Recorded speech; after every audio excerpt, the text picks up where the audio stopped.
নিশ্চয়ই সকল প্রশংসা আল্লাহ সুবহানাহু ওয়া তাআলার, যিনি আমাদেরকে তৌফিক দান করেছেন আরেকটি জুমাবার প্রেজেন্ট হওয়া, আরেকটি জুমাবার আল্লাহর এই ঘর, আল্লাহর এই মসজিদে আমাদের আসা। আল্লাহ সুবহানাহু ওয়া তাআলা আমাদেরকে শক্তি দিয়েছেন সকালে ঘুম থেকে উঠে সুস্থভাবে প্রস্তুতি নিয়ে খুতবা শোনার জন্য মসজিদে আসা। এটাতে আমাদের নিজেদের কোনো ক্রেডিবিলিটি নেই, আমাদের নিজেদের কোনো বাহবা করার কিছু নেই। এটা একান্তভাবে আল্লাহ সুবহানাহু ওয়া তাআলা থেকে দেওয়া একটা তৌফিক, যেটা আমরা ডিজার্ভ করি না, যেটার যোগ্য না আমরা, তাও আল্লাহ সুবহানাহু ওয়া তাআলা আমাদেরকে দিয়েছেন। সেই জন্য আমরা সকলেই বলি আলহামদুলিল্লাহ। এটা আল্লাহ সুবহানাহু ওয়া তাআলা অনেক বড় একটা নিয়ামত আমাদের উপর, এবং আল্লাহ সুবহানাহু ওয়া তাআলার অসংখ্য নিয়ামত আছে আমাদের কাছে, যার মধ্যে সবচেয়ে বড় নিয়ামত হচ্ছে এই দিন আল ইসলাম, এই ঈমান, যেটা আমাদের অন্তরের মধ্যে আল্লাহ সুবহানাহু ওয়া তাআলা ঢেলে দিয়েছেন। আল্লাহ সুবহানাহু ওয়া তাআলা চাইলে আমাদেরকে আজকে কাফের মুশরিক বানাতে পারতেন, আল্লাহ সুবহানাহু ওয়া তাআলা চাইলে আজকে আমাদেরকে হেদায়েত নাও দিতে পারতেন, কিন্তু আল্লাহ সুবহানাহু ওয়া তাআলা আমাদেরকে ভালোবাসেন বলে, এই জন্য না যে আমরা এটা যোগ্য, বাট এই জন্য যে তিনি আমাদেরকে ভালোবাসেন, তিনি আমাদের উপর রহমত করে তিনি আমাদেরকে দ্বীন বোঝার সুযোগ দিয়েছেন, তিনি আমাদের এই অন্তরে ঈমান ঢেলে দিয়েছেন। এখন আজকে আমার যে টপিকটা, সে টপিকটা হচ্ছে অন্তর। এবং আমার এই রামাদান চলে গেছে আমাদের থেকে, এবং রামাদানের মধ্যে আমি যত বেশি যাই পড়ালেখা করেছি না কেন, ঘুরে ফিরে আমার জিনিসটা এটাই মনে হয়, এবং আমি এটাই বুঝি যে আল্লাহ সুবহানাহু ওয়া তাআলা কোরআন এবং হার্টের বিষয়টাকে একদম ডিরেক্টলি মিলাই দিয়েছে, যে কোরআনের প্রভাব ডিরেক্ট আমাদের অন্তরের উপরেই হয়, আমাদের কালবের উপরেই হয়। অতএব এই কোরআনকে আমাদের আগলায় ধরে রাখতে হবে, এবং এই অন্তরের উপর আমাদের কাজ করতে হবে। এই অন্তরের চিকিৎসাগুলোর আমাদের সুস্থতা খুঁজতে হবে, এবং সেটা শুধু আমাদের কোরআনের মধ্যেই খুঁজতে হবে। অতএব আমি আজকে আপনাদের সামনে আমাদের অন্তরের হক কি আমাদের উপর। বিভিন্ন হক আছে না আমাদের উপর, মা বাবার হক আছে, পরিবারের হক আছে, প্রতিবেশীর হক আছে, কোরআনের হক আছে, আমার শরীরের আমার উপর হক আছে, আমার সন্তানের আমার উপর হক আছে, আমার স্ত্রীর আমার উপর হক আছে, মসজিদের হক আছে, হ্যাঁ, আপনার মুসলিম ভাইয়ের আপনার উপর হক আছে, আলেম উলেমাদের হক আছে, আপনার জিহ্বার হক আছে, এরকম প্রত্যেকটা জিনিসের হক আছে, এবং আল্লাহর হক আছে, এবং আমাদের এগুলো সবগুলো আদায় করতে হবে। তো আজকে খুতবার মধ্যে আমি চেষ্টা করবো আপনাদেরকে যে আমাদের অন্তরের হক কিভাবে আমরা পূরণ করব, এবং অন্তরের বিষয়টা যে কত বেশি সিরিয়াস, সেটা নিয়ে আমি ডিসকাস করার চেষ্টা করবো আজকে আমার খুতবায়। সর্বপ্রথম আমি যে জিনিসটার হক নিয়ে কথা বলতে যাচ্ছি, কলবের বিষয়, কেন এটা এত বেশি গুরুত্বপূর্ণ, আমার খুতবার প্রথম পার্টে আমি এটা নিয়ে ডিসকাস করব, যে আমাদের কলবটা কেন এত গুরুত্বপূর্ণ একটা শরীরের অঙ্গ, আমাদের অন্তরটা কেন আমাদের শরীরের এত গুরুত্বপূর্ণ একটা অঙ্গ, এটা নিয়ে আমি সর্বপ্রথম আপনাদের সামনে ডিসকাস করব। কয়েকটা পয়েন্ট আকারে বলবো আমি আপনাদেরকে, যাতে আপনারা মনে রাখতে পারেন। এগেন, আমরা কি করে ফেলেছি, আমাদের জীবনের কিছু ইবাদতকে আমরা অভ্যাস করে ফেলেছি, জীবনে কিছু ইবাদতকে আমরা কি করে ফেলেছি, অভ্যাস করে ফেলেছি। জুমার খুতবা, এই যে আমরা যে খুতবা শুনতে আসি, এটা কিন্তু একটা দার্সের মতো, প্রত্যেক জুমায় কিছু না কিছু একটা শিক্ষা থাকে। নিজেকে প্রশ্ন করতে হবে যে খুতবায় যাচ্ছি, খুতবা শুনছি, শেখদেরকে দেখতেছি, মন ভালো করতেছি, কিন্তু কথাটা কতটুকু আমলে নিচ্ছি, নিজেকে জিজ্ঞেস করতে হবে। বাসায় গিয়ে যে আজকে খুতবা থেকে আমি কি শিখলাম, সারা সপ্তাহ আমি এটার উপর কতটুকু আমল করলাম, এটা আমাদের নিজেদেরকে জিজ্ঞেস করতে হবে। আমাদের জন্য এখন সবকিছু ফ্যাশন হয়ে গিয়েছে, এখন সবকিছু স্টাইল হয়ে গেছে। যেরকম কাফের মুশরিকরা ফুটবল প্লেয়ারদের মধ্যে স্টাইল খুঁজে, ক্রিকেট প্লেয়ারদের মধ্যে স্টাইল খুঁজে, যারা ফাসিক গুনাহগার বান্দারা, এদের স্টাইল করা কিছু মানুষ থাকে। ধর্মের মধ্যেও আমাদের এখন এগুলো কিছু ফ্যাশন হয়ে গেছে, কিছু স্টাইল হয়ে গেছে। আমরা মনে করি যে ধর্মের কাজ শুধু এতটুকুই, খালি একটু সেলফি তোলা, খালি একটু ভালো ভালো পোস্ট লেখা ফেসবুকে, হ্যাঁ, খালি একটু চোখ জোড়ানো, একটু কথা বলা, কিন্তু আমলের বেলায় আমরা জিরো। এবং আমলের বেলায় যে আমরা জিরো, এটাই হচ্ছে প্রমাণ যে আমাদের অন্তরের বেলায় আমরা জিরো।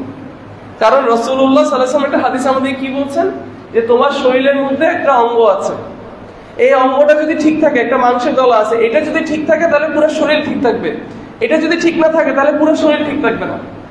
আলা ওয়া হুয়াল কলব, এটা হচ্ছে কি, আও কামা ক্বালা রাসূলুল্লাহ সাল্লাল্লাহু আলাইহি ওয়াসাল্লাম বলেছেন যে কি, এটা হচ্ছে তোমার কলব, তোমার অন্তর। তাহলে কেউ যদি বলে যে না আমার আমল যা হোক ভাই, আমার অন্তরটা ঠিক আছে, না, আমাদের আমলই বলে দিচ্ছে আমার অন্তরের কি অবস্থা। এবং আমরা মানুষের দিকে না তাকাই, আমরা নিজেদেরকে প্রশ্ন সবাই নিজে করি। আমি আমার নিজেকে প্রশ্নটা করি যে আমার আমলের কি অবস্থা, আমার অন্তরের কি অবস্থা। কারণ অন্তর ঠিক করলে আমল ঠিক হবে। অন্তর যদি আপনি ঠিক না করেন, আপনি আমলকে যতই ঠিক করার চেষ্টা করেন না কেন, দিন শেষে আপনি করতে পারবেন না। আবু হুরায়রা রাদিয়াল্লাহু আনহু তিনি বলেছেন যে প্রত্যেক আর্মির একটা নেতা থাকে। তো আমাদের বডি পার্টস, আমাদের শরীরের যে অঙ্গগুলো, এটাকে যদি একটা আর্মির মতো চিন্তা করেন, এটার নেতা হচ্ছে আমাদের অন্তর, আমাদের কাল্ব। এটাকে আমরা যেভাবে করে ট্রিট করব, এটাকে আমরা যা যা খাওয়া দিব, এটাকে আমরা যা যা বেতন দিব, সেই অনুযায়ী এটা আমাদেরকে সার্ভিস দিবে এবং সেই অনুযায়ী এটা আমাদের অন্য সব বডি পার্টকে চালাবে। উদাহরণ দিয়ে সবসময় সবকিছু বোঝা যায়। আপনি মনে করেন এটা কোনো কোম্পানি চালান, নিশ্চয়ই আপনার কাছে এত সময় নেই যে আপনি আপনার অনেকগুলো কোম্পানি, প্রত্যেক কোম্পানিতে গিয়ে গিয়ে আপনি প্রতিদিন বসে বসে বসে বসে আপনি চালাইতে পারবেন না। তাহলে আপনি প্রত্যেকটা কোম্পানিতে একটা করে কি রাখছেন? ম্যানেজার রাখছেন, যে ম্যানেজার আপনার পুরা কোম্পানিকে দেখে। এই ম্যানেজারকে আপনি যা অর্ডার দিবেন, তাকে আপনি যা বেতন দিবেন, তাকে আপনি যেভাবে চালাবেন, সেটারই রিফ্লেকশন আপনার অন্য কর্মচারীদের উপর আসবে, কারণ সেই ডিরেক্ট ওদেরকে চালান। আপনি এই ম্যানেজারের সাথে যদি ভালো সম্পর্ক না রাখেন, এই ম্যানেজারকে যদি আপনি ভালো বেতন না দেন, তাহলে সে আপনাকে ভালো সার্ভিস দিবে না, যার ফলে আপনার অন্য কর্মচারীরাও আপনাকে ভালো সার্ভিস দিবে না। অবশেষে আপনার কোম্পানিটা ডুবে যাবে, আপনার ব্যবসা টিকবে না। সেম বিষয়। তাহলে অন্তরের বিষয়টা অনেক বেশি ইম্পর্টেন্ট। রাসূলুল্লাহ সাল্লাল্লাহু আলাইহি ওয়াসাল্লাম যে হাদিসটা আমি বললাম, যে রাসূলুল্লাহ সাল্লাল্লাহু আলাইহি ওয়াসাল্লাম আমাদেরকে স্পষ্টভাবে বলেছেন যে তোমার কাল্ব হচ্ছে তোমার সবচেয়ে ইম্পর্টেন্ট জিনিস, তোমার বডি একটা ইম্পর্টেন্ট জিনিস। কেন? এটা ঠিক থাকলে সব ঠিক, এটা ঠিক না থাকলে অন্য সবগুলা গোল্লায় যাবে, অন্য সবগুলো ফাসাদ হবে। দ্বিতীয় পয়েন্ট, তাহলে এটা ছিল প্রথম জিনিস যে আমাদের কাল্ব আমাদের শরীরের সবচেয়ে গুরুত্বপূর্ণ একটা অঙ্গ। 2 নম্বর পয়েন্ট, আমাদের অন্তর হচ্ছে সেই জায়গাটা যেখানে আল্লাহ সুবহানাহু ওয়া তাআলা কোরআনকে ঢেলে দেন। আবারও বলছি, আপনার বাসায়, এগেন উদাহরণ দিয়ে সবকিছু সহজ হয়ে যায়। আপনার বাসায় প্রতিদিন ভাত খাওয়ার জন্য একটা প্লেট থাকে, সেই প্লেটে আপনি প্রতিদিন ভাতটা খান। এই প্লেটটা আপনার জন্য অত বেশি গুরুত্বপূর্ণ না। প্রতিদিন আপনার পানি খাওয়ার আপনার একটা মগ থাকে, এই মগে আপনি প্রতিদিন পানি খান, এটা অত ইম্পর্টেন্ট না। কিন্তু আপনার বাসায় যখন মেহমান আসে, আপনার মেহমানের জন্য আপনি আলাদা একটা প্লেট রাখেন, আলাদা একটা গ্লাস রাখেন, আলাদা একটা ব্যবস্থা করে রাখেন আপনার এই মেহমানের জন্য। কেন? যদি জিজ্ঞেস করা হয়, বলবেন যে কারণ সেই মেহমান, তাকে আমি এখন পোলাও দিব, বিরিয়ানি দিব, হালিম দিব, মজার মজার খাওয়া দিব, যা তা প্লেটে তো এটা দেওয়া যায় না। ভালো খাওয়াটা ভালো প্লেটে দিব। এবং সাধারণত আপনাকে যদি পোড়াও বিরিয়ানি দেওয়া হয়, কিন্তু কলা পাতার মধ্যে যদি এমনি করে দিয়ে দেয়, যত মজা হোক না কেন আপনার তাও মনে খুঁতখুতি লাগবে, কি রে ভাই আমার কলা পাতায় দিল।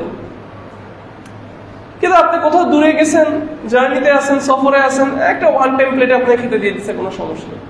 মানে আমি এটা বোঝানোর জন্য উদাহরণটা এই জন্যই দিচ্ছি যে আমাদের জিনিসটা যত বেশি মূল্যবান, ওই জিনিসটাকে ক্যারি করে যে জিনিসটা, সেটা অনেক বেশি মূল্যবান। খাওয়াটা আমাদের যেহেতু মূল্যবান, যে খাওয়ার মূল্য যত বেশি, সেই খাওয়ার পাত্রটা তত বেশি মূল্যবান হয় আমাদের কাছে। মোবাইল, আপনি 10,000 টাকা মোবাইল কিনছেন, কভার টভার লাগান না, কিছু করেন না। আপনি লাখ টাকা দিয়ে একটা আইফোন কিনছেন, ওরে এখন উপরে একটা স্ক্রিন প্রোটেক্টর লাগাবেন, পিছন দিয়ে একটা কভার লাগাবেন, ওই কভারের যদি আরেকটা কভার থাকে সেই কভার লাগাবেন। মানুষ আছে আবার ইন্স্যুরেন্স করে, স্ক্রিন প্রোটেক্টর ভাঙে, গ্লাস ভাঙে না ভাঙে। সেম গাড়ি, আপনি সেকেন্ড হ্যান্ড একটা পুরান গাড়ি কিনছেন, সেটা আপনার তো বেশি পরোয়া করবেন না। নতুন গাড়ি কিনছেন, তাহলে এই গাড়ির যাতে এই না হয়, সেই না হয়, ক্যামেরা, সেন্সার মেন্সার অনেক কিছু লাগানো হয়। সোজা কথা, যে জিনিসটা আমার কাছে মূল্যবান, ওই জিনিসটাকে ক্যারি করার জন্য, ওই জিনিসটাকে বহন করার জন্য যে জিনিসটা আমি ব্যবহার করি, সেই জিনিসটাও আমার কাছে কি হয়? মূল্যবান হয়। তাহলে কোরআন আল্লাহ সুবহানাহু ওয়া তাআলা কোন বাকিতে দেয়? কোরআন আল্লাহ আমাদের অন্তরে দেয়। আল্লাহ সুবহানাহু ওয়া তাআলা কোরআনে আমাদের কি বলছেন? ওয়া ইন্নাহু লাতানজিলু রাব্বিল আলামিন নাযালা বিহি রূহুল আমিন আলা কলবিকা লিতাকুনা মিনাল মুনজিরিন।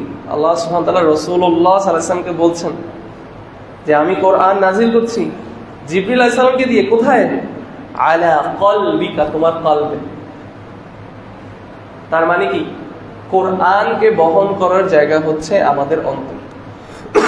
তাহলে যেই বাটিটা কোরআনকে বহন করবে সেই বাটির গুরুত্ব কত বেশি চিন্তা করে দেখেন। একটা হাদিসে রাসূলুল্লাহ সাল্লাল্লাহু আলাইহি ওয়াসাল্লাম বলেছেন যে সবার বাটি আছে, সবার আনিয়া আছে। আরবিতে আনিয়া বলছে মানে বাটি, যাই বলেন না কেন। আল্লাহ সুবহানাহু ওয়া তাআলার এরকম কিছু বাটি আছে, চিন্তা করে দেখেন। হাদিসে বলেছে আল্লাহর বাটিগুলো কি? প্রত্যেক মুত্তাকি, প্রত্যেক মুমিনের কলবটা হচ্ছে আল্লাহর বাটি। আল্লাহু আকবার। তাহলে এটার গুরুত্বটা চিন্তা করে দেখেন। আমি আপনাকে যদি ইতালি থেকে, ইতালির কোনো এক সময় রাজার কোনো এক বাটি এনে আমি আপনাকে যদি দেই আর বলি যে এই বাটিতে অমুক ইতালির রাজা ভাত খাইতো প্রতিদিন, আপনি এটাকে শোপিস করে আপনার ঘরে আলাদা করে রেখে দিবেন। প্রতিদিন আপনার কাজের মানুষকে দিয়ে এটাকে মুছাবেন, যেটা একটা অনেক গুরুত্বপূর্ণ একটা জিনিস। তাহলে যেই বাটিতে কোরআনকে দেওয়া হয়, যে বাটিতে কোরআন রাখা হয়, সেই বাটির গুরুত্ব কি আমাদের করা উচিত না? তাহলে সেই বাটিটা কি? কলব, আমাদের কোরআন, আমাদের অন্তর। 2 নম্বর পয়েন্ট গেছে না? 3 নম্বর পয়েন্ট মনে রাখবেন কিন্তু সবাই, এই খুতবায় আসছেন এগুলো শেখার জন্য এবং এটার উপর আমল করার জন্য, ঠিক আছে? 3 নম্বর পয়েন্ট, আল্লাহ সুবহানাহু ওয়া তাআলা আমাদের বাহিরের জিনিসপত্র দেখে না। আল্লাহ আমার দাড়ি, আমার জুব্বা, আমার টুপি এগুলো দেখে না। আল্লাহ সুবহানাহু ওয়া তাআলা কিসের দিকে তাকায়? আল্লাহ আমার গায়ের রং দেখে না, আল্লাহ আমার সৌন্দর্য দেখে না, আল্লাহ আমার অন্তরের দিকে তাকায়। আল্লাহ সুবহানাহু ওয়া তাআলা আমাদের অন্তরের দিকে তাকায়। অতএব এটা প্রমাণ করছে যে অন্তরের গুরুত্ব কত বেশি। রাসূলুল্লাহ সাল্লাল্লাহু আলাইহি ওয়াসাল্লাম আমাদেরকে হাদিসে কি বলছেন? ইন্নাল্লাহা লা ইয়ানজুরু ইলা সুওয়ারিকুম ওয়া আমওয়ালিকুম ওয়ালাকিন ইয়ানজুরু ইলা কুলুবিকুম ওয়া আ'মালিকুম। আল্লাহ সুবহানাহু ওয়া তাআলা তোমার সূরাতের দিকে তাকায় না, তোমার সম্পদের দিকে তাকায় না, কিন্তু আল্লাহ কিসের দিকে তাকায়? তোমার কলবের দিকে তাকায় এবং তোমার আমলের দিকে তাকায়। দেখেন কিভাবে কলবের সাথে আমলের একটা ডিরেক্ট কানেকশন। হ্যাঁ, আমি এটা মানে এটা বলতেছি না এখন আপনারা বাসায় যে বলে ও আল্লাহ তো আমার সূরাতের দিকে তাকায় না, আমার বাহ্যিক জিনিস তাকায় না, আমি দাড়িগুলোকে এটা ফেলাই দিই না। এটা মিন করছি যে কেউ যদি এমন হয় যে আল্লাহ সুবহানাহু ওয়া তাআলা তাকে অত দাড়ি দেয়নি, যেমন আপনি মালয়েশিয়ান থেকে যদি দেখেন তাদের দাড়ি একদম 2-3টা দাড়ি হয়, এখানে চাইনিজ থেকে যদি দেখেন তো দাড়ি অত বেশি উঠে না। আরেকজন আছে তার মনে করেন অনেক বড় দাড়ি, তার মানে কি সে এখন আল্লাহর কাছে অনেক প্রিয়? অথবা এরকম বিষয়টা না। আল্লাহ সুবহানাহু ওয়া তাআলা বাহ্যিক দিকে তাকান না, আল্লাহ সুবহানাহু ওয়া তাআলা কলবের দিকে তাকান। যার দাড়ি হতে পারে আল্লাহ তাকে অত বেশি দেয় না, 2-3টা দাড়ি, কিন্তু তার কলবটা একটা পরিষ্কার কলব, তার আমল ইখলাস সহকারে আল্লাহর জন্য করে। এটা আল্লাহ সুবহানাহু ওয়া তাআলা বেশি পছন্দ করবে। কার থেকে? যাকে আল্লাহ একদম চাপদারি দিছে আর নিজেকে সে আওলাদের রাসূল বলে মানুষের কাছে সেল করতেছে, তার কোনো মূল্য নাই। আল্লাহু সুবহানাল্লাহ। তাহলে এটা বুঝতে হবে যে আল্লাহ সুবহানাহু ওয়া তাআলা ডাইরেক্ট আমার যেটার দিকে তাকাচ্ছে। এবং একজন শেখ একটা কথা বলেন খুব সুন্দর করে, এন্ড মোস্ট এটা কোনো সালাফদের একটা কথা হবে যে তুমি কোনো পৃথিবীর রাজা বাদশার সামনে, যেটা এখন আমাদের যুগে যদি আমি বলি যে আমার কোম্পানির বসের সামনে আমরা যদি কখনো কোনো শার্ট পরে যাই, ধরেন ফর এক্সাম্পল আমি একটা শার্ট পরে গেছি, আমার একটা মিটিং আছে বড় বসের সাথে, আমার শার্টের উপর যদি একটা চা পরে যায়, তাহলে আল্লাহ এই শার্ট পরে আমি কেমনে মিটিং এ ঢুকবো? এমনই তো না আমাদের চিন্তা ভাবনা। কিন্তু আমরা আল্লাহর সামনে দাঁড়াচ্ছি একটা ময়লা কালো একটা অন্তর নিয়ে। চিন্তা করে দেখ তাহলে আমরা কতটুকু আল্লাহকে ভালোবাসি। আল্লাহ সুবহানাহু ওয়া তাআলা কিসের দিকে তাকায়? চেহারার দিকে না, কাপড়ের দিকে না, মালের দিকে না, কলবের দিকে, তোমার অন্তরে, ডিরেক্ট অন্তরের দিকে দেখবে আল্লাহ সুবহানাহু ওয়া তাআলা। যেদিকেই আল্লাহ তাকাবে সবার আগে সেটাকে আমরা ময়লা করে রাখছি, অথবা সেটা নিয়ে আমরা চিন্তিত না, এবং চিন্তিত না দেখে এটা ময়লা হচ্ছে। আপনার যে গাড়ি, আপনি ওটা নিয়ে চিন্তিত না, সেই গাড়িতেই তো ধুলাবালি পড়ে, তাই না? যে আপনার 2-3টা বউ, আপনি যেই বউ দেখভাল করেন না সেই বই তো কষ্ট থাকে, তাই না? আপনার 2-3টা বাড়ি, যে বাড়িতে আপনি প্রত্যেক বছর যান না সেই বাড়িতেই তো ময়লা হয়, তাই না? তাহলে আপনার কলবের দিকে যদি আপনি না তাকান, নজর না দেন, তাহলে আপনার কলব দূষিত হয়ে যাবে, কালো হয়ে যাবে। আর সেই কলব নিয়ে আমরা আল্লাহর সামনে প্রতিদিন দাঁড়াচ্ছি। আরে আল্লাহর তো গুরুত্বই নেই আমাদের কাছে, আল্লাহর সামনে দাঁড়াই বা না দাঁড়াই, আমরা তো আল্লাহকে চিনি না। আমরা আছি শুধু আমাদের জুব্বা ঠিক করার জন্য, আমরা আছি এখন শুধু খালি বিল্ডিং বড় বড় করার জন্য, আমরা আছি এখনো শুধু দেখানোর জন্য, বাহিরে দেখানোটা যত বেশি সুন্দর হয়, কিন্তু কলবের বিষয়ে আমাদের কোনো সিরিয়াসনেস নেই। প্রত্যেক ক্লাসে ক্লাসে শেখানো হয়, স্কুল কলেজে শেখানো হয় টাকা কেমনে বাড়াইতে হয়, বাহিরটাকে কিভাবে সুন্দর করতে হয় শেখানো হয়। এটা টাকা কেন কামানো শেখাচ্ছে? কারণ টাকা দিয়ে তুমি তো বাড়ি কিনবা, গাড়ি কিনবা। তাহলে আমাদের পড়ালেখার এডুকেশন সিস্টেম আমাদেরকে বাহিরটাকে সুন্দর করা শেখাচ্ছে, কিন্তু কোথায় আমাদেরকে শেখানো হয় আমাদের ভিতরটাকে সুন্দর করার জন্য? কোন স্কুলে শেখানো হয় যে আসো আমাদের আমলকে আমরা কিভাবে সুন্দর করবো এটা শিখি? এটাই তো আকীদার পড়া। আসো আমরা একটু আকীদা শিখি। আরে স্কুল কলেজের কথা আপনি বাদ দেন না, খালি তো আমরা ওদেরকে নিয়ে সমালোচনা করতে খুব মজা পাই, কারণ কমন এনিমি। আমাদের নিজেদের অবস্থা আমরা কি করতেছি? আমাদের আলেম ওলামারা আমাদের মাদ্রাসা টাদ্রাসা হিসেবে কি শেখানো হচ্ছে? আমাদের সহিহ আকীদা মাদ্রাসাগুলোতে ইনশাআল্লাহ আশা করি ভালো কিছু শেখানো হয়, বাট আম ভাবে আমাদের সমাজে যারা দ্বীনের দায়িত্ব নিয়ে আছে, যা হুজুররা যারা আছেন, কতটুকু অন্তরের উপর জোর দেওয়া হচ্ছে, কতটুকু অন্তর পরিষ্কার করানো শেখাচ্ছে?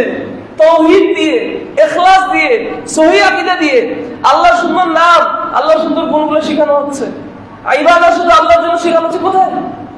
উল্টা শেখানো হয় ওই পীরের কাছে গিয়ে সিজদা দিয়ে আসো, তোমার গুনাহ মাফ হয়ে যাবে। অমুকের সিলসিলা তুমি ধরো, তোমার এটা হয়ে যাবে। অমুকের পিছনে তুমি লেগে যাও, অমুকে তুমি বায়াত দিয়ে যাও, তুমি এই হয়ে যাবা, সেই হয়ে যাবা। কলবের বিষয় কবে আসবে? কবে আমরা এই কলকে পরিষ্কার করবো? সুবহানাল্লাহ। এই কলব আবার কিসের জায়গা? নিয়তের জায়গা। আল্লাহ সুবহানাহু ওয়া তাআলা কোরআনে আমাদের কি বলছেন? ইন্নামা নুতঈমুকুম লিওয়াজহিল্লাহ। মানে যারা সাদাকা করে, যারা মানুষকে খাওয়ায়, তারা কি বলে? ইন্নামা নুতঈমুকুম লিওয়াজহিল্লাহ। আমরা তোমাদেরকে খাওয়াচ্ছি আল্লাহ সন্তুষ্টির জন্য। লা নুরিদু মিনকুম জাযা।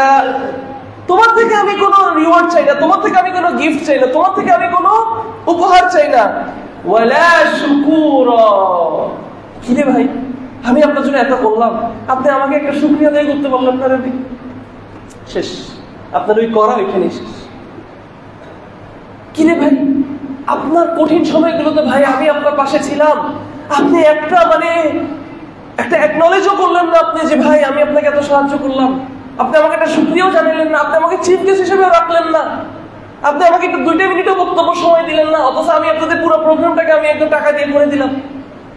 কিরে ভাই, আপনাদের মসজিদে আমি পুরো টাকা দিয়ে দিলাম, কিন্তু একটা সিদ্ধান্ত সময় আমার একটু ডাকলেন না ভাই, আমি কি মনে করি না আপনি জিজ্ঞেস করলেন না। আপনি কার জন্য করতেছেন? আল্লাহ সুবহানাহু ওয়া তাআলা কি বলছে? যারা মুমিন, যারা আল্লাহকে ভয় করে, যারা আল্লাহ থেকে সওয়াব চায়, তারা কি করবে? তারা সাদাকা করবে, যাই করবে, যেই ইবাদত করবে, শুধু আল্লাহর সন্তুষ্ট লাভ করার জন্য। তোমাদের থেকে আমি কোনো বাহবাও চাই না, কোনো শুকরিয়াও চাই না। তাহলে এই যে এই নিয়তের জায়গা কোথায়? এত কঠিন একটা কথা, এই নিয়তের জায়গা কোথায়? আপনার অন্তর, আপনার কলব। রাসূলুল্লাহ সাল্লাল্লাহু আলাইহি ওয়াসাল্লাম একটা হাদিসে বলেছেন কি? ইন্নামাল আমালু বিন্নিয়াহ ওয়া লিকুল্লি ইমরিইন মা নাওয়া। তোমার নিশ্চয়ই প্রত্যেকটা আমল নিয়ত অনুযায়ী। তাহলে এই নিয়তের জায়গা কোথায়? পকেটে? মুখে? মুখে বলবো নাওয়াইতু আন উসাল্লি, শিখায় না কতগুলো? নাওয়াইতু আন আসুম্মা গাদাম্মি, যা তা কতগুলো শিখায় না? সুবহানাল্লাহ। নিয়তের জায়গা হচ্ছে আমাদের অন্তর, কারণ প্রত্যেক আমল নিয়ত অনুযায়ী। তাহলে নিয়তটাই মেইন, এটা জায়গা অন্তরে। তাহলে অন্তরে চিন্তা করেন ইম্পর্টেন্স কত বেশি। সুবহানাল্লাহ। আরেকটা হাদিসে রাসূলুল্লাহ সাল্লাল্লাহু আলাইহি ওয়াসাল্লাম উনি কি বলছেন? আত-তাকওয়া হা হুনা, আত-তাকওয়া হা হুনা, আত-তাকওয়া হা হুনা। হাদিসে বলা হচ্ছে উনি 3 বার ইশারা করেছেন ওনার বুকের দিকে, মানে তাকওয়া হচ্ছে কলবে। সুবহানাল্লাহ। তাহলে চিন্তা করেন কলব, আমাদের অন্তরটা কত ইম্পর্টেন্ট একটা অঙ্গ আমাদের শরীরে, যে তাকওয়ার জায়গা হচ্ছে এই অন্তর। আল্লাহ জান্নাতকে তৈরি করে রেখেছেন মুত্তাকিদের জন্য, এবং কোরআনে অসংখ্য জায়গায় মুত্তাকিদের কতগুলো কথা। সেই মুত্তাকি হওয়ার জন্য আপনার কি থাকতে হবে? তাকওয়া থাকতে হবে। সেই তাকওয়ার জায়গা কোথায়? হ্যাঁ, এই অন্তর। কিন্তু আমরা এই অন্তরের ব্যাপারে খালি বেরলি কোনো চিন্তাই নেই। ইবনে কাইয়িম, আমি যদি ভুল না হয়ে থাকি, এটা ইবনে কাইয়িমের একটা কথা, অথবা কোনো একজন আলেমের, বড় একজন কোনো স্কলারের কথা, যে 3টা জিনিস করলে আপনার অন্তর শক্ত হয়ে যাবে। তিনটা জিনিস যেটাকে আমরা একদম নরমাল মনে করি, সেটা করলে আপনার অন্তর শক্ত হয়ে যাবে। এক, বেশি কথা বলা। বেশি কথা বলা, আমরা তো বেশি কথা বলাকে একদম নরমাল করে নিয়েছি। রাসূলুল্লাহ সাল্লাল্লাহু আলাইহি ওয়াসাল্লাম একটা হাদিস আমাদের কি বলছেন, যে মুমিন হচ্ছে সেই হচ্ছে যে আল্লাহর উপর ঈমান এনেছে এবং মানে আখিরাতে ঈমান এনেছে, সে যত ভালো কথা বলে নাহলে চুপ থাকে, মানে কোনো দ্বিতীয় অপশন নাই। চিন্তা করে দেখেন, ভালো কথা বলতে হবে নাহলে চুপ থাকতে হবে। অথচ আমরা মানে কথা বলতে পারলে আমরা সাবাস। আমি আপনাকে একটা কথা বললাম, আমার কথা শেষ করার আগে আপনি 10-20টা কথা বলে দিচ্ছেন, শেষ। আপনি মনে করতেছেন অভাব, আরে ভাই কাজ করে দিছি, সুবহানাল্লাহ। এটাই এখন মানে এটাই এখন কাবিলতি হয়ে গেছে, বেশি কথা বলতে পারা, কথা বলছে, এটাই কাবিলতি হয়ে গেছে। অথচ বলা হচ্ছে কি, বেশি কথা বললে অন্তর শক্ত হয়ে যায়। আল্লাহ জানে এটাই কি আমাদের কারণ। তাহলে 2, বেশি ঘুমাইলে। হ্যাঁ, আমরা তো খালি সময় পাইলেই খালি ঘুমাইতে চাই, সময় পাইলেই খালি ঘুমাইতে চাই। হচ্ছে বেশি ঘুমালে, বেশি কথা বললে অন্তর শক্ত হয়ে যায়। 3, শুনতে সবাই প্রস্তুত? 3 হচ্ছে বেশি খাইলে। বেশি খেলে অবশ্যই, কিন্তু আমরা যখন রাগ করে ফেলি, কেউ যদি বেশি না খায়, এই ইবাদত তো আমাদের থেকে চলেই গেছে। এখন আমি শেষে একটা কথা বলি, একটা বাস্তব কথা বলি। আমাদেরকে আমাদের সমাজটা এমন ভাবে বড় করছে যে আমাদের মাথার মধ্যে, আমাদের মস্তিষ্কর মধ্যে আমরা একটা আলাদা ঘর বানায় রাখছি। আলাদা কি বানায় রাখছি? একটা ঘর বানায় রাখছি। ওই ঘরে আমরা কাকে জায়গা দিই জানেন? অবাস্তব কথার জায়গা সব ওই ঘরে। অবাস্তব কথা অনেকগুলো হয় না, আমি বড় হয়ে কোটিপতি হব, আমি মনে করি যে আরে কি, আমি কি হব নাকি, ওই কথাটাকে জায়গা দেই ওই অবাস্তব ঘরে। তারপরে আরো অনেক অবাস্তব কথা হয় যে এরকম একসময় এটা হবে, এটা হবে, এগুলো আমাকে বলি কত মানে গল্প কথা, রূপ কথা, সেটা একটা জায়গা আমরা আমাদের মনে রাখছি। কষ্টের বিষয় হচ্ছে এটা, আমরা মুসলিমরাও আজকে আমাদের ইসলামের বিষয়গুলোকেও ওই বাসায় জায়গা দিই। আপনি বলতে পারেন কি বলতেছেন ভাই, এই কথাগুলো শুধু আমাদের মুখের কথা। রাসূলুল্লাহ সাল্লাল্লাহু আলাইহি ওয়াসাল্লাম হাদিসে বলছেন যে তোমার জন্য খাওয়া শুধু অতটুকুই দরকার যতটুকু খেলে শুধু তোমার মেরুদণ্ডটা সোজা থাকবে। তারপরেও তুমি যদি বেশি করে খেতে চাও, মানে তারপরেও যদি তোমার এক্সট্রা খাইতে হয়, তাহলে 3 ভাগের 1 ভাগ, পেটের 1 ভাগ খাওয়া, আরেক ভাগ পানি, আরেক ভাগ বাতাস। এবং এটা যদি আসলে আপনি হিসাব করে দেখেন, তাহলে আপনি 2-3 লোকের মধ্যে আপনার খাওয়া শেষ। আচ্ছা, অন্য হাদিসে বলছে যে মুনাফিক অমুসলিমরা তারা 7 পেটে খায়, ভরে ভরে খায়। আর সাহাবীদের আমরা যদি জীবনে দেখি, এমনও আছে সাহাবীরা খেতে বসছে, একজনের খাওয়া দেখে বলছে না ও মুসলিম না, উঠে গেছে খাওয়ার টেবিল থেকে। আমাকে একজন আমার একটা ভাই বলছিল যে দেখি যে উনি অনেক অল্প খায়, বলি কিরে ভাই আপনি এত অল্প করে খান? মুসলিম মানে সব দিনী ভাইরা বসা, দায়ীরা বসা, ওই ভাইটাকে দেখছি কম খাচ্ছে। ভাইটা বলে ভাই ওই সাহাবীর কথা শোনার পরে ভাই আমার মুখ দিয়ে খাওয়া ঢোকে না ভাই। মানে ওই সাহাবী খাওয়ার প্লেটে বসে একসাথে গোল করে খায় না, ও খাওয়ার ওখানে বসে ওই মুসলিমের খাওয়া দেখে উনি সন্দেহে পড়ে গেছে ও কি আসলে মুসলিম নাকি কাফের নাকি মুনাফিক। কিন্তু কোথায় এই কথাগুলোর আমল, কোথায় আমাদের জীবনে? ওয়াল্লাহি এখন আমি নিজেকে প্রশ্ন করি, আমার জীবনে এটার আমল কোথায়? এই কথাগুলো কোথায় রাখছি? এই হাদিসগুলোর জায়গা কোথায়? মাত্র বললাম না, অন্তরের একটা ওই মস্তিষ্কে একটা ঘর আছে, অবাস্তব ঘর, ওখানে। আরে এগুলো ঠিক আছে সুন্দর কথা, এগুলো শুধু সুন্দর কথা, এগুলোকে ওইখানে ঠেলে দাও, ওই ঘরটাতে ঠেলে দাও। বাস্তব জীবনে এটা অ্যাপ্লাই করার কোনো দরকার নেই, কোনো দরকার নেই। এটাতে কি হয়? আমাদের অন্তর শক্ত হয়ে যায়, অন্তর শক্ত হয়ে যায়, ওই অন্তরে আর কোনো কিছু কাজ করে না। সুবহানাল্লাহ।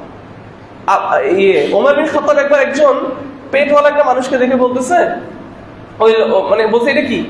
তো বলছে এটা আল্লাহর রিজিক, মানে আল্লাহর রহমত। বলছে এটা আল্লাহর রিজিক, আল্লাহর রহমত, এটা আল্লাহর গজব। আমরা তখন পেটওয়ালা হইলে মানুষ মনে করে মনে অনেক বড় লোক, অনেক ভালো ভালো পোড়াও খিচুড়ি খায়। যাই হোক, কথা অন্যদিকে চলে যাচ্ছে, কিন্তু আমাদের বুঝতে হবে এই কথাগুলো এই জন্যই বলা যে এগুলো সব অন্তরের সাথে রিলেটেড। আপনি শুধু মধুর মধুর কথা শুনবেন শুধু, কিন্তু কোনো কিছু আমলে নিবেন না, আপনার অন্তর ওই কালোর জায়গায় কালোই থেকে যাবে, আমার অন্তর কালোর জায়গায় কালোই থেকে যাবে। জীবনে কোনোদিন অন্তর চেঞ্জ হওয়ার সময় আর কখনো আসবে না। তাহলে আমি আমার খুতবার প্রথম পার্টে কি বললাম? অন্তরের গুরুত্ব, কেন অন্তরকে নিয়ে এত সিরিয়াস হইতে হবে।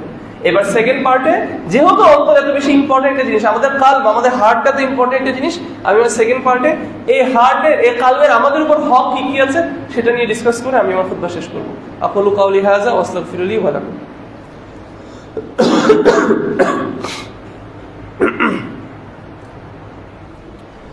বিসমিল্লাহ ওয়াসসালাতু ওয়াসসালামু আলা রাসূলিল্লাহ ওয়া আলা আলিহি ওয়া সাহবিহি আজমাইন, সুম্মা আম্মা বা'দ। আল্লাহুম্মা সাল্লি আলা মুহাম্মাদ ওয়া আলা আলি মুহাম্মাদ কামা সাল্লাইতা আলা ইব্রাহিম ওয়া আলা আলি ইব্রাহিম ইন্নাকা হামিদুম মাজিদ। আল্লাহুম্মা বারিক আলা মুহাম্মাদ ওয়া আলা আলি মুহাম্মাদ কামা বারাকতা আলা ইব্রাহিম ওয়া আলা আলি ইব্রাহিম ইন্নাকা হামিদুম মাজিদ। সালাফদের এরকম অনেক গল্প আছে। সালাফদের মধ্যে এরকম একজনের গল্প আছে যার নাম ছিল মাইমুন, এবং উনি ছিল টাইপ রাইটার, মানে ক্যাথিব, মানে হচ্ছে উনি লিখতো একটু, যে লেখালেখির কাজ আছে। ওমর বিন আব্দুল আজিজ রাহিমাহুল্লাহ, ওনার লেখার দায়িত্ব ছিল ওনার, মানে ওনার লেখালেখির কাজগুলো উনি করতেন। খুব দিনদার মানুষ ছিলেন, কারণ ওমর বিন আব্দুল আজিজ উনি এমন একজন মানুষ ছিলেন যে ওনার মধ্যে একটা কোয়ালিটি ছিল যে ওনার আশেপাশে মানুষ হওয়ার জন্য আপনার দিনদার হইতেই হবে, নাহলে আপনি ওনার আশেপাশে থাকতে পারবেন না। এরকম একটা কোয়ালিটি ওনার ছিল, মানে উনি নিজেকে এমন ভাবে ক্যারি করতেন, নিজেকে এমন ভাবে নিয়ে নিজে চলাফেরা এমন ছিল, কথাবার্তা এমন ছিল যে ওনার আশেপাশে বেদিনদার মানুষ কখনো জায়গা পাইত না। ঠিক আছে? এবং আপনারও সেটা হইতে হবে, নিজের পরিবেশটা করতে হবে। আপনার নিজেকে প্রশ্ন করতে হবে যে যে আল্লাহকে ভালোবাসে না, যে আল্লাহকে পছন্দ করে না, যে আল্লাহর হুদুদ মানে না, আল্লাহর শরীয়ত মানে না, সে আমার সাথে এসে, মানে একটা হচ্ছে আমার কাছে দাওয়ার জন্য আসছে, আমার কথা শুনতেছে, আমার কথা ভালো লাগে, এটা এক কথা, কিন্তু সে আমার সাথে বসতেছে, আড্ডা দিতেছে, গল্প করতেছে, সময় পাস করতেছে, সে চায় আমি তার সাথে, তাহলে মনে হয় আমার মধ্যে কোনো সমস্যা আছে, এটা সম্ভব না। আল্লাহ কুল্লি হাল। তো উনি একদিন ওনার মন খুব খারাপ, ওনার মনে হচ্ছে যে ওনার অন্তরটা অনেক শক্ত হয়ে গেছে, ওনার অন্তরটা কি হয়ে গেছে, অনেক শক্ত হয়ে গেছে। তখন উনি কি বললেন, উনি ওনার ছেলেকে বললেন, কান্না করে করে বললেন টেনশনে, যে বাবা তুমি আমাকে হাসান আল বাসরির কাছে নিয়ে যাও, তুমি আমাকে হাসান আল বাসরির কাছে নিয়ে যাও। তো হাসান আল বাসরির কাছে গেলেন। যখন হাসান আল বাসরির কাছে গেলেন তখন উনি বললেন হাসান আল বাসরিকে যে তুমি আমাকে একটু নাসিহা করো, আমার অন্তরটা শক্ত হয়ে যাচ্ছে। এবং এটা বলে উনি কান্নাকাটি শুরু করে দিলেন, কান্না করতে করতে করতে করতে একদম বসে গেলেন। তো হাসান আল বাসরি একদম চুপ, কিছু বলতেছেন। কিছুক্ষণ পরে উনি কি বললেন, হাসান আল বাসরি শুধু 3টা আয়াত তেলাওয়াত করলেন। আফারাআইতা ইম মাত্তা'নাহুম সিনিন, তাদেরকে কি দেখো নাই যে তারা, মানে তাদের বয়স চলে যাচ্ছে এবং তারা গাফেল হয়ে আছে, তারা ব্যস্ত হয়ে আছে, তাদের জীবন নিয়ে তারা ব্যস্ত হয়ে গেছে। সুম্মা জাআহুম মা কানু ইউআদুন, মানে তারপর তাদের কাছে মৃত্যু এসে ধরলো। মা আগনা আনহুম মা কানু ইউমাত্তাউন, এবং তারা যা জমাইছে, তাদের সারা জীবন যেটা নিয়ে তারা ব্যস্ত ছিল, যেটা নিয়ে তারা মাশগুল ছিল, এটা তাদেরকে কোনো সাহায্য করে। একটা মানে জাস্ট কতক্ষণ লাগলো আমি এটা, হাসান আল বাসরি শুধু এতটুকু বলছেন, উনি কান্না করতে করতে শেষ, এবং উনি বের হয়ে গেছে বাসা থেকে। ওনার ছেলে বলে, মানে আব্বু কি উনি, মানে আমি বলছি উনি হাসান আল বাসরি কতগুলো কথা বলবে, লম্বা বয়ান দিবে, হ্যাঁ, যে আপনার অন্তর শক্ত হয়ে গেছে, উনি জাস্ট আপনাকে একটা আয়াত বললো। তখন উনি কি বলছেন, উনি বলছে না, তুমি যদি আয়াতের অর্থটা বুঝতা তাহলে তুমি এই কথাটা বলতা। ইয়া ইখওয়ান, আমরা আমাদের জীবন নিয়ে তো খালি ব্যস্ত, মৃত্যুর কথা আমরা চিন্তাই করি না। আমরা তো শুধু মনে করি যে এটাই আমাদের ফাইনাল জায়গা, এখানেই আমার সব করতে হবে।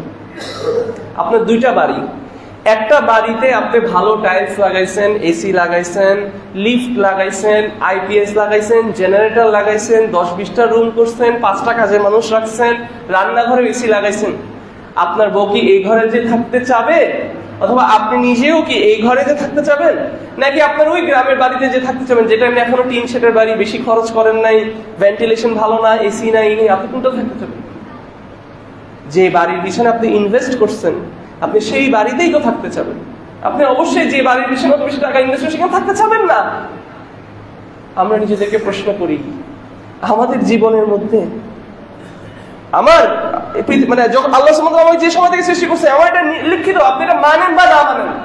একজন ফিলোসফার আরো কয়েকশো বছর আগে বলছে, কয়েকশো বছর নাকি কয়েক বছর আগে বলছে যে the god has died, god নাকি আল্লাহ নাকি মারা গেছে, নাউজুবিল্লাহ, সে মারা গেছে এবং আল্লাহ এখনো আছেন।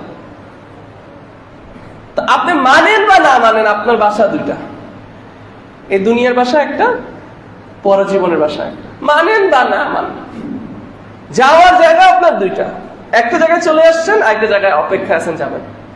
নিজেকে আমরা প্রশ্ন করি, এই বাসার পিছনে কত টাকা এফোর্ট দিচ্ছি, এই বাসার পিছনে কতটুকু শ্রম দিচ্ছি, ওই যে সামনে যে বাসা আসতেছে সেই বাসার জন্য কি শ্রম দিচ্ছি। মানুষ যখন আমার সাথে ধর্ম নিয়ে তর্ক করতে আসে, ধর্মের যুক্তি দেখাইতে আসে, তখন আমার মনে হয় যে মানে কি রেখে কি নিয়ে কথা বলবো। আমি আপনাকে যা বলতেছি সেটা দিয়ে আপনি সারা জীবন সুখী থাকবেন। আপনি আমার জন্য যেটা নিয়ে ঝগড়া করতেছেন সেটা করে আপনি 2 দিনের জগতে কিছুদিনের জন্য সুখী থাকবেন, কিন্তু এটা আপনি তারপর ধ্বংসে যাবেন। আপনি এটা নিয়ে আমার সাথে তর্ক করতেছেন, কি বোকা আমরা, তাই না? সুবহানাল্লাহ। এই যে আমি কতগুলো কথা বললাম, হাসান আল বসরি এই কথা জাস্ট একটা দুইটা আয়াতেই শেষ বলে দিয়ে চুপ হয়ে গেছে। তাহলে অন্তরের বিষয়টা দেখেন কত সিরিয়াস। যে সালাফরা কান্নাকাটি করতো, টেনশনে পড়তো, আজকে আমার একটু হাত যদি ব্যথা করে সাথে সাথে আমরা ডাক্তারের কাছে চলে যাই টেস্ট করার জন্য। কিন্তু এই অন্তরটা বিষয় এমন একটা জিনিস, এটা কোনো টেস্ট আপনাকে ইম্পেরিয়াল করে দিতে পারবে না, অ্যাপোলো করে দিতে পারবে না, চেন্নাইতে গিয়েও করতে পারবেন না, থাইল্যান্ডে গিয়েও করতে পারবেন না, এভার কেয়ারে গিয়েও করতে পারবেন না। আপনার নিজের বুঝতে হবে এটা, এবং এটা নিয়ে আপনার চিন্তিত হতে হবে, কারণ এটা নিয়ে আপনার আল্লাহর সামনে দাঁড়াতে হবে। এটার জন্য আল্লাহ সুবহানাহু ওয়া তাআলা আপনাকে পাকড়াও করবেন। অতএব আমাদের অন্তরের আমল, আমাদের অন্তরের হকগুলো আমাদের মধ্যে কি? 1 নম্বর হক, এই অন্তরকে আপনার ঈমান দিয়ে এবং ভালো আমল দিয়ে সুন্দর করতে হবে। আপনার এই অন্তরকে আপনার ঈমান দিয়ে বিউটিফাই করতে হবে। ঠিক যেভাবে আপনি পারফিউম দিয়ে সুন্দর জুব্বা পরে, সুন্দর টুপি পরে, কাপড় ধুয়ে আপনি নিজেকে সুন্দর বানান, আপনি সৌন্দর্য জিনিসপত্র আপনার উপরে আনেন, সেম ভাবে আপনার এই অন্তরটাকে আপনাকে মোছে ঘষে সুন্দর করতে হবে। কিভাবে করবেন? সেটা দিয়ে ঈমান দিয়ে সেটা করতে হবে এবং ভালো আমল দিয়ে সেটা করতে হবে। অসংখ্য মানুষ একটা কথা বলে কি, যে আমার অন্তরটা অনেক পরিষ্কার, আমি নামাজ পড়ি বা না পড়ি। এবং আপনাদেরকে গল্পটা আমি অনেক বলছি যে আমি যখন বিদেশ চাকরি করতাম, আমার একজন বস ছিল। তো অফিসের মধ্যে যখন আমি সালার টাইম হইতো, আমি ওনার দরজার সামনে গিয়ে একটু দরজাটা খুলে বলতাম, মানে ভাইয়া লেটস গো ফর সালা, চলেন সালার জন্য যাই। উনি বলতো যে মানে দেখতো মিটিং আছে মুতো আপনি পড়েন, তা আমি আবার একটু এরকম করে যেতাম। তো এটা আবার ওনার খুব গায়ে লাগতো। এই যে অন্তরে যে ঈমান, এটা কেউ নড়াইতে পারবে না। মানে আমি নামাজ পড়তেছিলাম তো কি হয়েছে, আমার অন্তরে ঈমান কেউ সরাইতে পারবে না। কে বিশ্বাস করাইল আপনাকে এটা?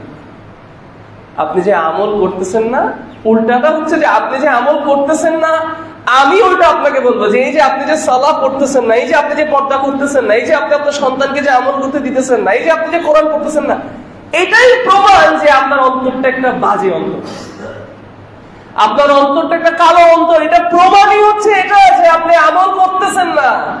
আমি আমল করি না, কিন্তু তাও এখানে কোনো কিন্তু নাই। আমি আপনার কাছে যদি একটা গরম চায়ের কাপ এনে দিই, আপনার কি চা খেয়েই বুঝতে হবে যে চাটা গরম? বাইরে কাপ ধরলেই বুঝবেন না চা গরম? আমি কি বুঝতে পারছি কথাটা? ঠান্ডা 7 আপ যদি আনি, আপনাকে 7 আপ খেয়েই বুঝতে হবে যে 7 আপটা ঠান্ডা, নাকি হাত দিয়ে ধরলে বুঝে যাবে ঠান্ডা? বরফের কাছে যদি যান, বরফ ধরেই আগুন ধরেই বুঝতে হয় যে আগুন গরম, নাকি আগুনের আশেপাশে একটু হাত দিলে তাপে বুঝে যায় এটা গরম? তাহলে আপনার অন্তর কি ভালো নাকি খারাপ, এটা প্রমাণই হচ্ছে আপনার আমল। আপনি যে আমল করতেছেন না, আপনাকে যে আল্লাহর কথা বললে আপনার ভালো লাগে না, আপনি যে তর্ক করেন, এটাই প্রমাণ যে আপনার অন্তরটা একটা দূষিত অন্তর, একটা কালো পাথর। এবং এটার উপর আমাদের এখন কি করতে হবে? কাজ করতে হবে। 2 নম্বর পয়েন্ট, কোরআনের উপর মনোযোগ দেওয়া। আবার আমরা কোরআনকে কি করে নিছি? কোরআনকে তো আমরা করে নিয়েছি হচ্ছে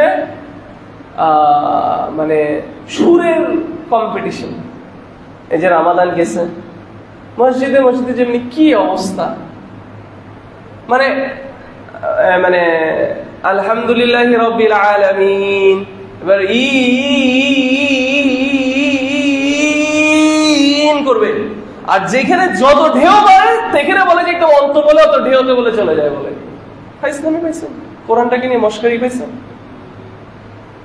সুবহানাল্লাহ। এবং কষ্টের বিষয় হচ্ছে আমরা এটাতে খুশি, মানে বুঝতেছেন কথাটা। একজন শেখ আছে, শেখ আইমান সোয়াইব, আমি যদি ওনার নামটা ভুল না বলি, উনি এখন হাফিজাহুল্লাহ বেঁচে আছেন। উনি এখন পৃথিবীর মধ্যে তাজউইদ শাস্ত্রের মধ্যে একজন অথরিটি, মানে একজন, মানে উনি বলছেন মানে আপনার এখানে প্রশ্ন করার কিছু নেই। যেরকম বাংলাদেশে এখন আমরা আকীদার বিষয় হলে কি শেখ জাকারিয়া হাফিজাহুল্লাহ, আল্লাহ ওনাকে প্রিজার্ভ করুক, আল্লাহ ওনাকে প্রোটেক্ট করুক, উনি কিন্তু আমাদের জন্য একটা অ্যাসেট। শেখ জাকারিয়া যখন আকীদার কোনো একটা কথা বলে, এটা কিন্তু একটা অথরিটি, কারণ এটা শেখের এক্সপার্টিস, তাই না? শেখ সাইফুল্লাহ যখন আমাদেরকে একটা কোনো ফিকের কথা বলে, শেখ মানজুইল্লাহ যখন আমাদের একটা কোনো ফিকের কথা বলে, উনি একজন, এটা একটা বাংলাদেশে এখন একটা অথরিটির মতো, মাশাআল্লাহ, তাই না? বিষয়টা এরকম না? তো সেম শেখ ওই যে শেখটার কথা বলছি, উনি একজন অথরিটি। ওনার একটা চ্যানেলের মধ্যে এরকম একটা বাচ্চা এসে এমন তেলাওয়াত করছে, আমি যদি আপনাদেরকে এখন শুনাই আপনারা অনেকে কান্না করবেন এখন, সত্যি কথা। কিন্তু ওর তেলাওয়াত শুনে শেখ কান্না করে দিচ্ছে। আপনি বলেন ও মাশাআল্লাহ, কেন কান্না করছেন শুনেন। কান্না করে বলছেন যে হাযা লাইসাল কোরআন, এটা কোরআন না, তুমি যেটা তেলাওয়াত করছো এটা কোরআন না, এটা কোরআন না। সাহাবীদের অন্তর যে কোরআন দিয়ে চেঞ্জ হয়েছে, ওইটা ওই সুন্দর সুরে চেঞ্জ হয় নাই। তাজউইদ আপনি দিয়ে করবেন এমনি, আপনি নরমাল তাজউইদ ফলো করলে আল্লাহ এমনি আপনার তেলাওয়াতকে সুন্দর করে দিবে, এটা এমনি শুনতে ভালো লাগবে। কিন্তু যেই কোরআন আপনার অন্তরকে নাড়াবে, আপনার অন্তরকে নরম করবে, আপনার অন্তরকে সফট করবে, সেটা হচ্ছে কোরআনের অর্থটা। কিন্তু আমরা সেটাকে করে নিছি কি, শুধু কোরআনের সুর। যার যেখানে সুর যত বেশি, তার সেখানে মুসল্লি তত বেশি। আরো মজার বিষয়, কোরআন আল্লাহর কালাম, তাই না? কোরআন শুনে কেউ মসজিদে কাতানি মাদানি এত নাই, পরে ঠিক আছে তেলাওয়াত সুন্দর, আচ্ছা ঠিক আছে পরে, হ্যাঁ তো সেখানের মধ্যে জান্নাতের কথা বলা হচ্ছে, জাহান্নামের কথা বলা হচ্ছে, আল্লাহর আযাবের কথা বলা হচ্ছে, কত কিছু বলা হচ্ছে, কারণ কোনো কান্নাকাটি কিছু নেই। এরপর যখন সালাম ফিরানোর পরে 8 রাকাত হোক 20 রাকাত হোক যেটাই হোক শেষ করার পরে যখন পিছন থেকে আসে, এবার কুনুতটা করবে, কুনুতের যে স্পেশাল মানুষটা যখন আসে, সবাই এখন অপেক্ষা করে, গুজর টাইট করে নেয়। এরপর দাঁড়ায় যখন কুনুতটা শুরু করে, রে ভাই কান্না কাকে বলে? মসজিদ পুরো কাঁপে এরকম করে। এটা কি, কোন সাহাবী এরকম করছে? রাসূলুল্লাহ সাল্লাল্লাহু আলাইহি ওয়াসাল্লাম কি আমাদেরকে এটা শেখায়? সুবহানাল্লাহ। সে ওটার অর্থ বুঝে না। কিভাবে বুঝলাম? যখন বলে আলহামদুলিল্লাহ, আমিন, সুবহানাল্লাহ, আমিন, কি বলে? এটা আমাদের দিন, বাস্তবতা। তিতা কথা আগে ভালো, এটাই হচ্ছে একদম হাকিকা। আল্লাহর কোরআন পড়া হয়েছে, কোনো কান্না আসে নাই। আল্লাহর সৃষ্টি এসে তার নিজের কিছু কথা মিলাই দিলে একটু দোয়া করতেছে, কানতে কানতে মানুষ শেষ। এটা যদি আপনার অবস্থা হয়, আমার অবস্থা হয়, আমার নিজেকে প্রশ্ন করা উচিত যে আমার অন্তরে আল্লাহ জানে কি অবস্থা। আল্লাহর কথা আমার কান্না পাচ্ছে না, সৃষ্টির কথাই আমার কান্না পাচ্ছে, যদিও আমি এটারও অর্থ বুঝি না, ওইটারও অর্থ বুঝি না, এটারও অর্থ বুঝি না।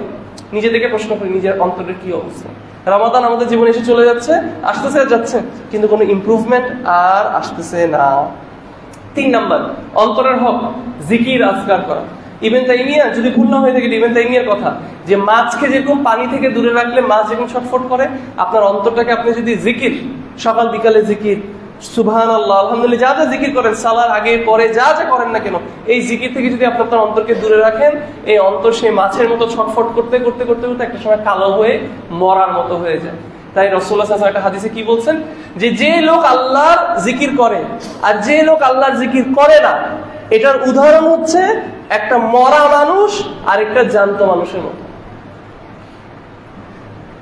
এমনকি মুফাসসিররা বলেন, অনেকগুলো আমরা অনেক সময় অনেক ইয়েতে পড়ি না, অনেক ব্যাখ্যার মধ্যে আমরা পড়ি না যে গুনাহ করলে হায়াত কমে, গুনাহ করলে হায়াত কমে। অনেক আলেম এটার ব্যাখ্যায় বলে যে গুনাহ করলে হায়াত কমে মানে হচ্ছে যে এখানেও কিন্তু আমরা চোখে দেখাটা যে ও হায়াত কমে মানে আমি 60 বছর বাঁচতাম, এখন আমি 55 ইয়ার্স বাঁচবো, আমি 50 বছর বাঁচবো। অনেক আলেমরা বলছে না, এটার অর্থ এটা না। গুনাহ করলে হায়াত কমে, মানে হচ্ছে আসল হায়াত আল্লাহ যেটা কোরআনে আসল জীবন যেটা বলছে সেটা হচ্ছে আমাদের অন্তরের জীবন। কারণ আপনার অন্তর যদি কালো থাকে, অন্তর যদি মরা থাকে, তো আপনি তো মরা। আপনি বেঁচে আছেন, ঠিক আছে, আপনি হাঁটতেছেন, করতেছেন, আপনি গুনাহ কামাচ্ছেন, কিন্তু আপনি তো আসলে আল্লাহর চোখে মরা। রাসূলুল্লাহ সাল্লাল্লাহু আলাইহি ওয়াসাল্লাম বলছে যে আল্লাহর জিকির করে সেটা ডেড। বুঝতে পারছেন কথাটা? তাহলে বলছে গুনাহ করলে অন্তরে কালো দাগ বসে।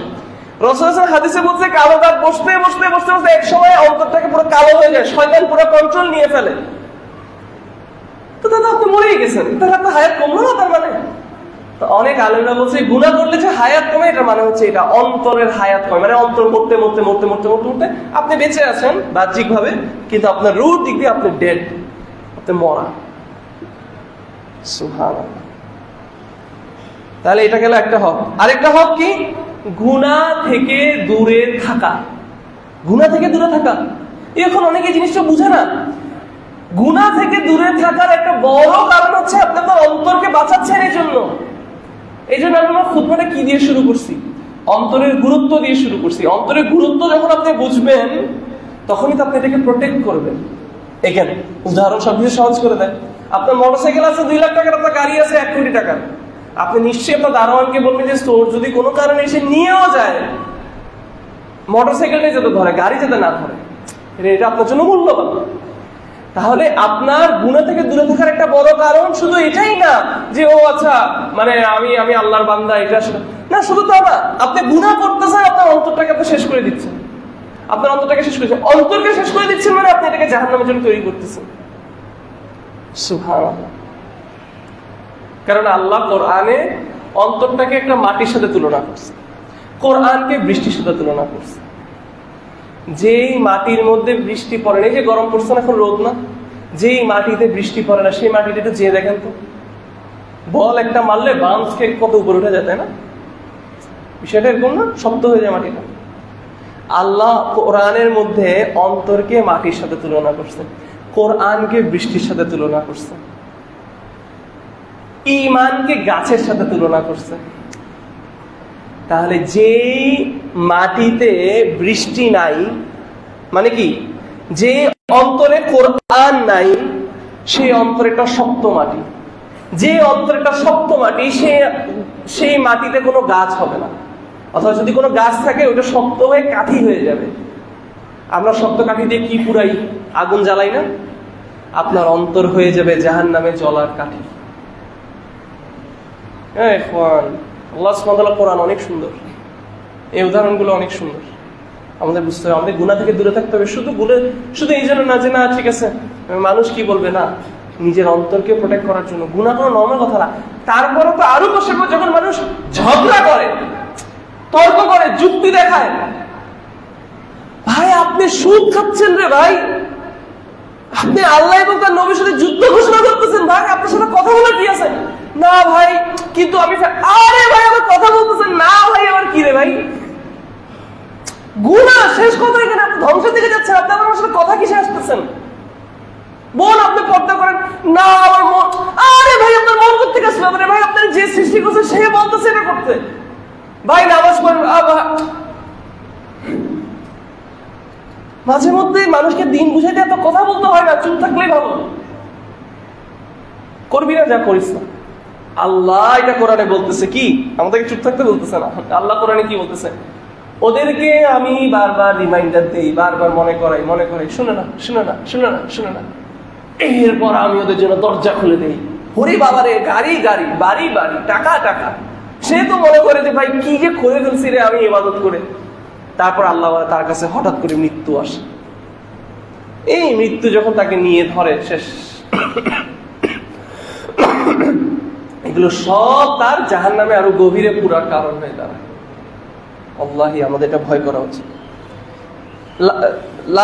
লাস্ট দুইটা বলে আমি খুতবা শেষ করছি। আপনার অন্তরে একটা হক হচ্ছে আপনার অন্তরকে নরম করা। আপনার অন্তরকে নরম করতে হবে, এটা অন্তরে একটা হক আপনার উপর। কিভাবে করবেন?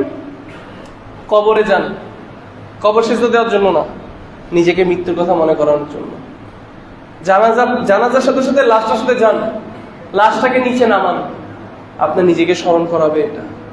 মানুষ তো এটাকেও কি বানায় নিছে, মানুষ এখন তো কবরটাকে বানায় ফেলছে, এখন মাজার বানায় ফেলে, শিরক করার জায়গা করে ফেলছে।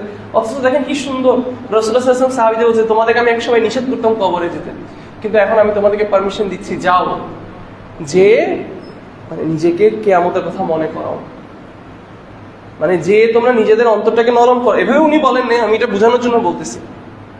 আপনি যাবেন, আপনি কবরের সামনে দাঁড়াবেন, দেখবেন কবরটা, নিজেকে তারপর মনে করাবেন যে আমি 2 দিনের দুনিয়ার জন্য আমি ঝগড়া করি, ভাইয়ের সাথে সম্পর্ক ভাঙতেছি, হ্যাঁ, স্বামীর সাথে ঝগড়া করতেছি, বউয়ের সাথে ঝগড়া করতেছি, বাপের সাথে ঝগড়া করতেছি, এই 2 দিনের দুনিয়ার জন্য আমি আমার পুরো জীবন দিয়ে দিচ্ছি। আমি যত কোটিপতি হই না কেন, এই মাটিতেই তো আমার ফিরতে হবে, এটাই তো আমার শেষ আসার জায়গা। আপনার অন্তর নরম হবে। ওসমান বিন আফফান রাদিয়াল্লাহু আনহু তিনি কি করতেন, তিনি যখনই কবর দেখতেন অথবা মানে কবরের জায়গা দিয়ে উনি কান্না করতেন, কান্না করতে করতে ওনার দাড়ি ভিজে যেত। সাহাবীরা বলতেন যে আপনার সামনে জান্নাত জাহান্নামের কথা বললে আপনি এভাবে কাঁদেন না, কবরের কথা বললে এভাবে করে কান্না করেন কেন? বলে কারণ আমি রাসূলুল্লাহ সাল্লাল্লাহু আলাইহি ওয়াসাল্লামকে বলতে শুনেছি যে কবরটাই হচ্ছে আপনার কিয়ামতের শুরু। তাহলে এই বাসার জন্য আমরা কতটুকু প্রস্তুতি নিচ্ছি আমরা নিজেকে প্রশ্ন করি তো। আমি কথা আরো লম্বা করতে পারবো, কারণ এই কথাগুলোর কোনো শেষ নেই, কিন্তু নিজেকে প্রশ্ন করি ভাই এই বিষয়গুলো, সেই হাদিসগুলোকে আমরা পড়তেছি না যে আমরা যখন কবরে যাব আমাদেরকে প্রশ্ন করা হবে, প্রশ্ন ঠিক মতো দিলে একটা সুন্দর লোক আসবে, খুব দেখতে সুন্দর, জিজ্ঞেস করবো ভাই তুই কে, বলে যে আমি তোমার ভালো আমল। আপনার জান্নাতটাকে কি করা হবে, আপনার কবরটাকে জান্নাতের একটা বাগানের জায়গা দেওয়া হবে, তাহলে এটা তো আপনার থাকার জায়গা। কি করছেন আপনি এটার জন্য? ভালো আমল করানোর জন্যই তো মানুষের সাথে ঝগড়া করতে হচ্ছে, তর্ক করতে হচ্ছে, গুনাহ ছাড়ার জন্য তর্ক করতে হচ্ছে। অথচ কি বলা হচ্ছে, কবরের মধ্যে একটা বিশ্রী লোক আসবে, বলে ভাই তুই কে, বলে তোমার খারাপ আমল। তো আমি তো নিজের হাতেই ইয়া করে নিচ্ছি, তাহলে এটার জন্য আবার ঝগড়া করতেছেন। ইত্তাকিল্লাহ, আল্লাহকে ভয় করেন, আল্লাহকে ভয় করি আমরা। আমি নিজেকে নাসিহা করছি এবং আপনাদের সবাইকে নাসিহা করছি, আমরা আল্লাহকে ভয় করি। লাস্ট হক আপনার অন্তরের আপনার উপর, আপনার ইলম অর্জন করতে হবে, আপনার ইলম অর্জন করতে হবে। ইলম অর্জন না করে কোনো উপায় নেই। এই যে আমার এই কথাগুলো শুনলেন, এটা তো অল্প স্বল্প বললাম, কিন্তু এই বিষয়গুলো নিয়ে আপনার আরো ইলম অর্জন করতে হবে। আল্লাহর ব্যাপারে, তাওহীদের ব্যাপারে আপনার জানতে হবে, আকীদা শিখতে হবে, আপনার আল্লাহর নামগুলোর ব্যাপারে জানতে হবে, আপনার ঈমানকে আপনার সুন্দর করতে হবে, আপনার আকীদাকে আপনার পরিষ্কার করতে হবে ময়লা আবর্জনা থেকে।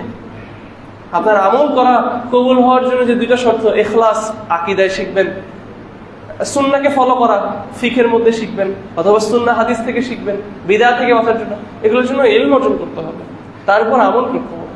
এটা একটা লং জার্নি।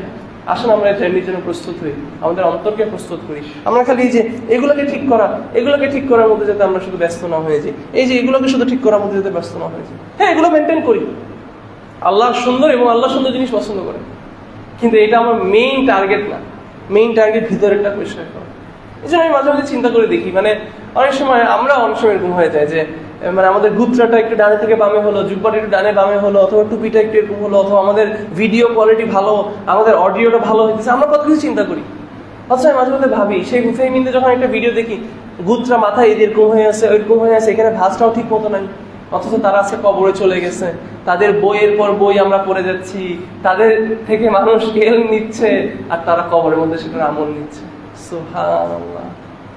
শেখ হুসাইমিনের একটা অডিও শুনলে আপনার মাথা ব্যথা হয়ে যাবে, মানে অডিও কোয়ালিটির এত লো। মাঝে মধ্যে শেখ বিন বাজের কথার অডিও গুলো এত, মানে আগের দিনের অডিও কোয়ালিটি এত ভালো না, কিন্তু আল্লাহ কবুল করছে। ইভেন তাই নিয়ে জেলখানে মারা গেছে, ইভেন তাই নিয়ে কোন অডিও আছে, কোন ভিডিও আছে, কোন ফেসবুক চ্যানেল আছে, কোন সাদাকা পেজ আছে, কোথায় কি আছে, কোন বিকাশ অ্যাকাউন্ট আছে, কিছুই নেই,